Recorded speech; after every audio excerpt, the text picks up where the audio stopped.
اعوذ باللہ من الشیطان الرجیم بسم اللہ الرحمن الرحیم۔ کل ہم نے کتاب قلندر شعور کا صفحہ نمبر 8 اور 9 اور 10 کے پہلے 2 لائنیں جو ہیں وہاں تک پڑھا تھا۔ کل جو ہم نے پڑھا وہ سب کے پاس ہے، آپ نے سن لیا ہوگا۔ اب وہاں پہ بات یہاں پہ ختم ہوئی تھی کہ جس نے یعنی کوئی مذہب ایسا نہیں ہے جس نے اللہ کے وجود سے انکار کیا ہو۔ تو اللہ کے دوستوں نے یعنی ولی اللہ لوگوں نے، اللہ کے دوستوں سے کیا مراد ہے؟ اب ظاہر ہے کہ اللہ کا دوست وہ بندہ ہوگا جو اللہ کو محسوس کرنا جان گیا۔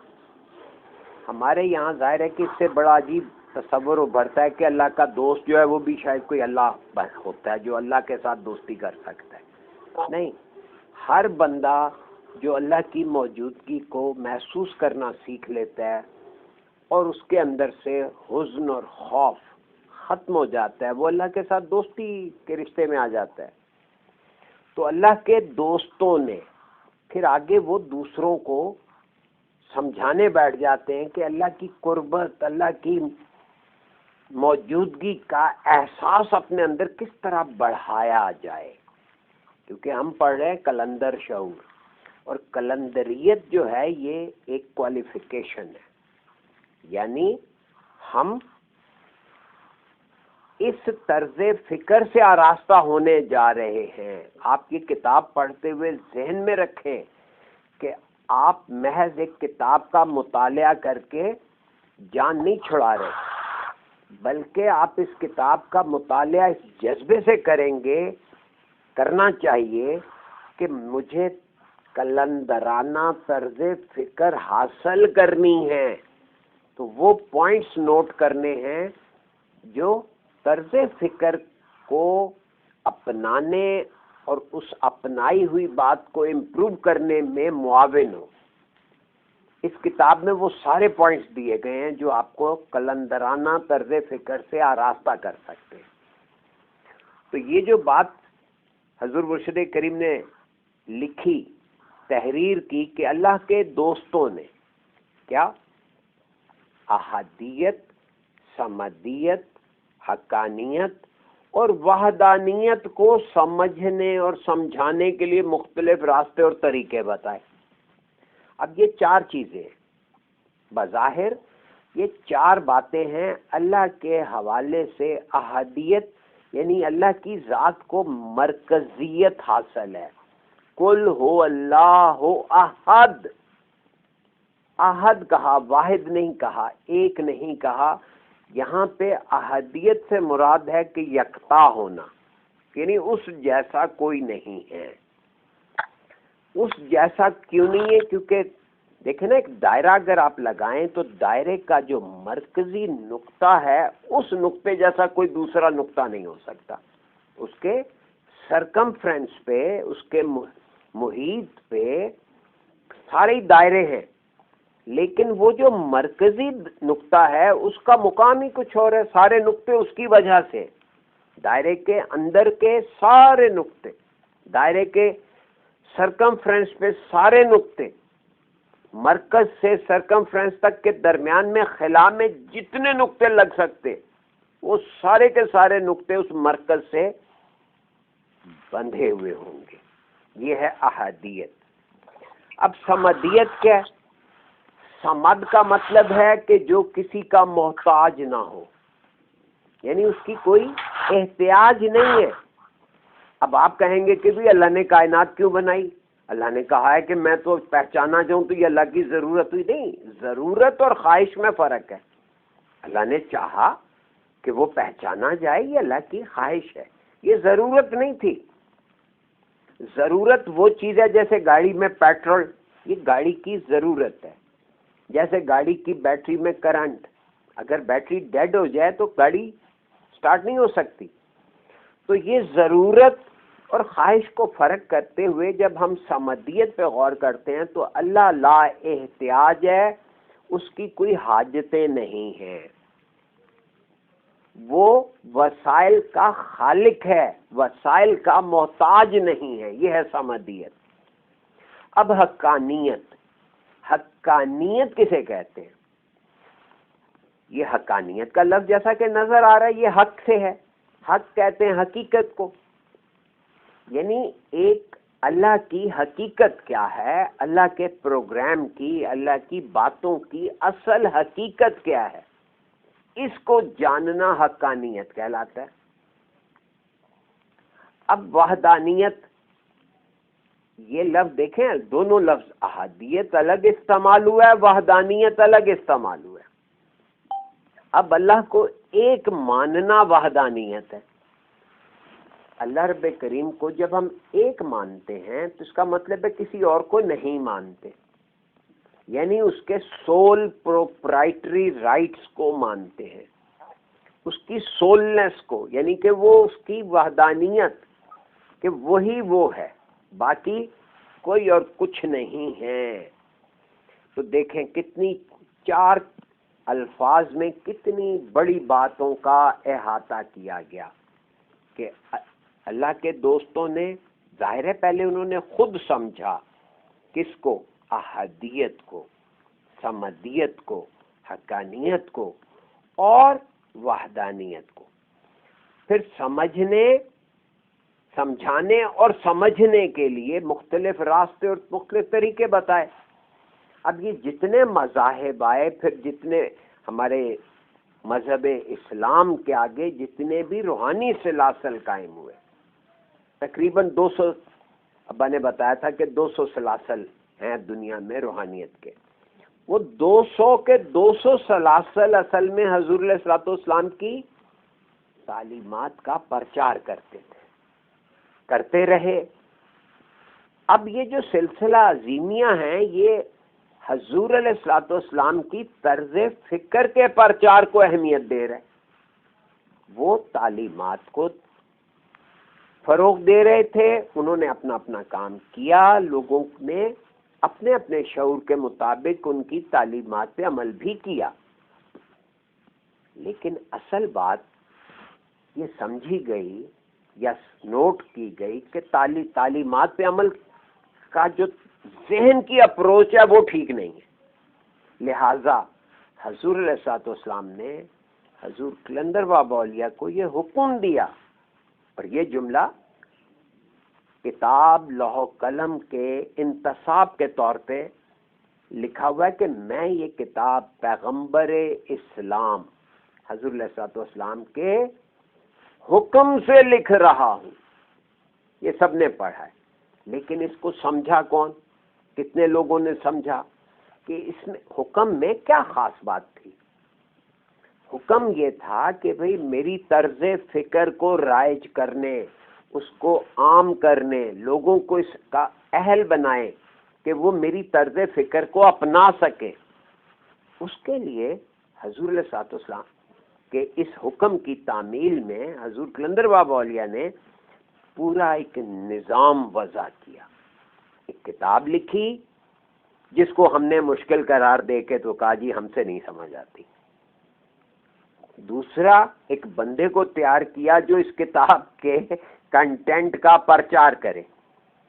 یہ جو ساری کتابیں حضور مرشد کریم نے لکھی، تقریباً 100 سے زیادہ کتابیں ماشاءاللہ وہ تحریر فرما چکے ہیں، ان تمام کتابوں کا جو ڈوری ہے، کنڈا ہے، وہ جا کے ملتا ہے لوح قلم سے۔ لوح قلم میں جو کچھ انہوں نے بیان کر دیا وہی حضور مرشد کریم فرما رہے ہیں۔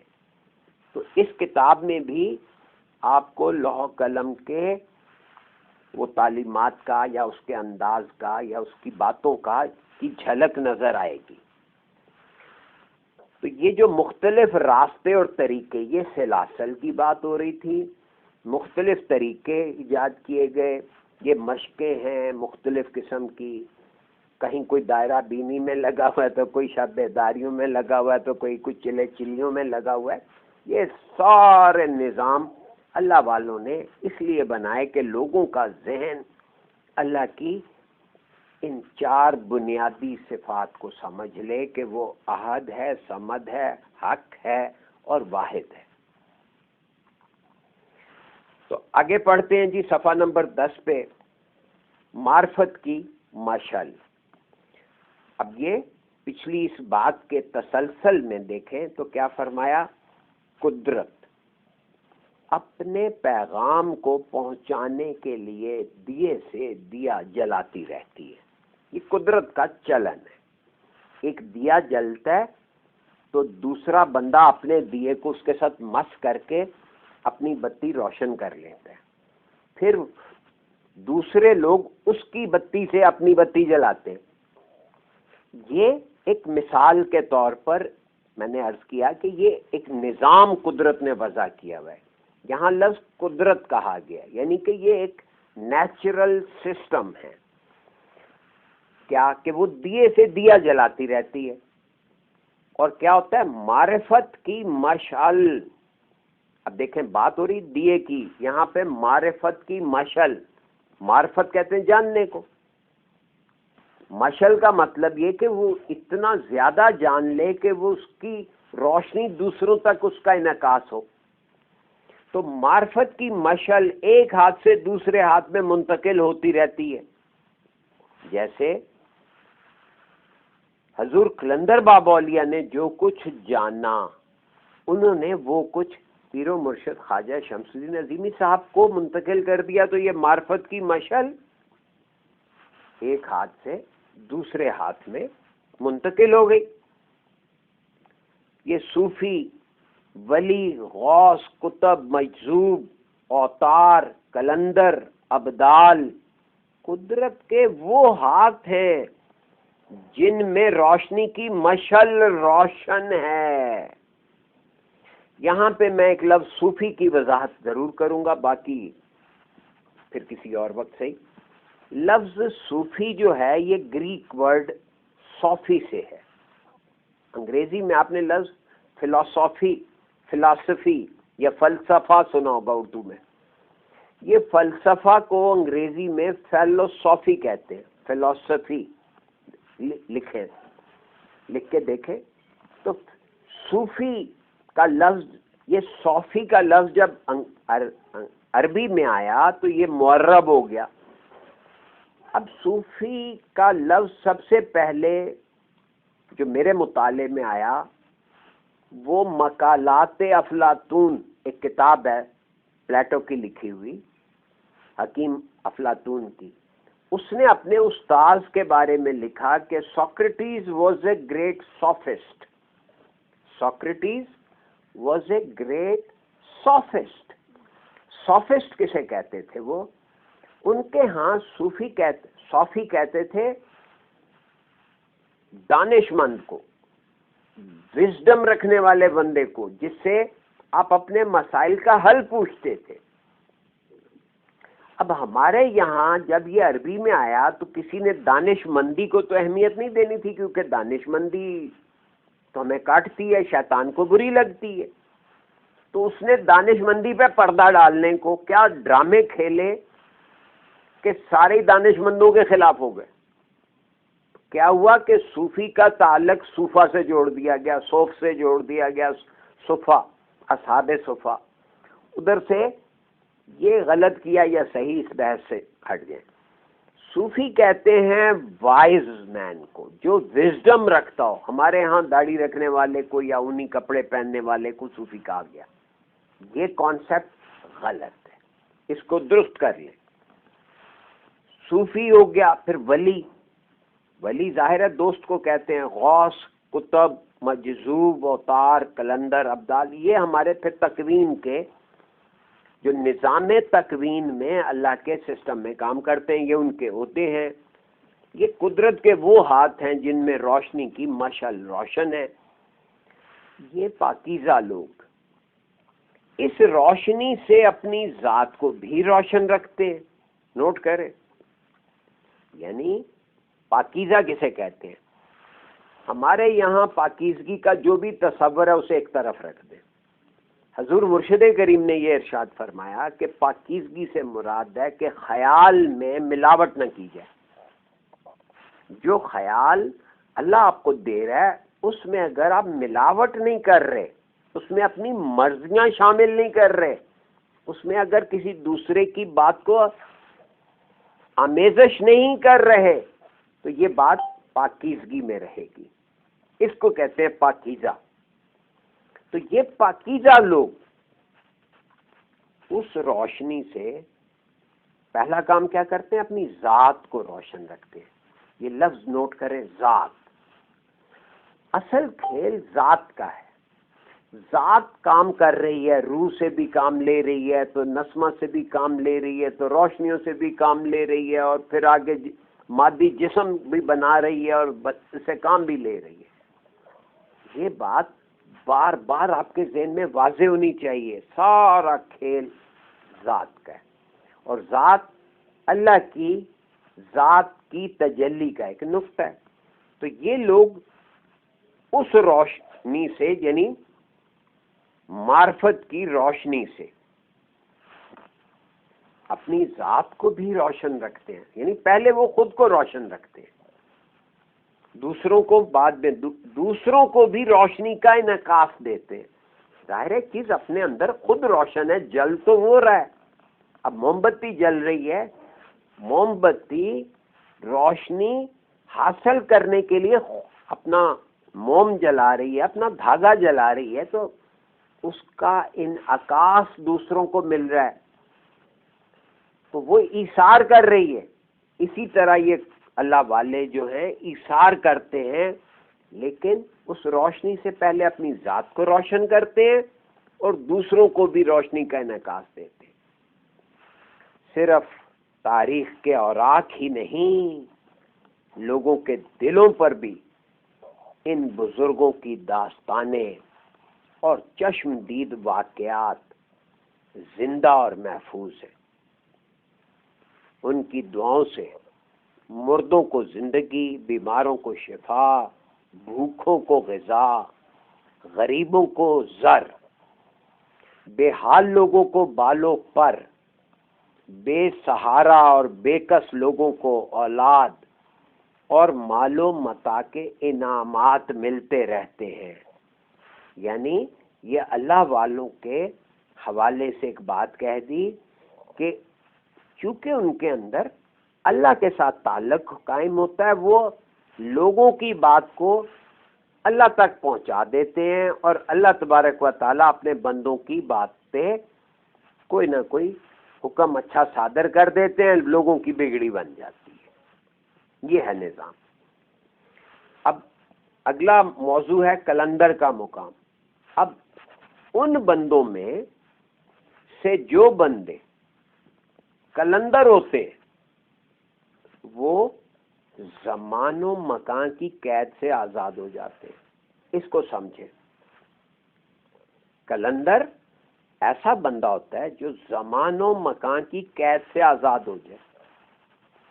اب یہ دیکھیں تو یہ تھوڑے سا توجہ دیں تو یہ صفت ہم سب کے اندر ہے. ہم جب سوتے ہیں تو ہمیں ٹائم اینڈ سپیس کا خیال نہیں رہتا.